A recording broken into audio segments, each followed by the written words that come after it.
पंढरपूरची ओळख असलेल्या भक्तिमय वारकरी परंपरेचा जागर राजापूर तालुक्यातही आज पाहायला मिळाला.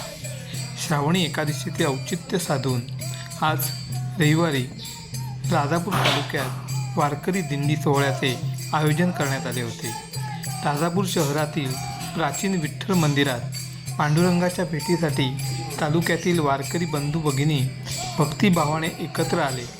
मंदिरापासून भक्ती मंदिर म्हणजेच विठ्ठल मंदिर, बाजारपेठ असा दिंडी सोहळा आयोजित करण्यात आला होता. माननीय दादा राजापूरकर महाराज यांच्या मार्गदर्शनाखाली या सोहळ्याचे आयोजन करण्यात आले होते. उन्हाळे, हरडी, कोवळ, शिवणे, देवाचे गोठणे, पाथर्डे, गोदवाडी, सोलगाव आदी गावांतील वारकरी टाळ मृदुंगाच्या गजरात सहभागी झाले होते. हरिनामाच्या जयघोषात भक्तिमय वातावरणात दिंडी काढण्यात आली. या वारकरी दिंडी सोहळ्यात राजापूर तालुक्यातील सर्व गावातील वारकरी व भाविकांनी मोठ्या संख्येने सहभाग घेतला होता.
ज्ञानोबा माऊली तुकाराम, ज्ञानोबा माऊली तुकाराम.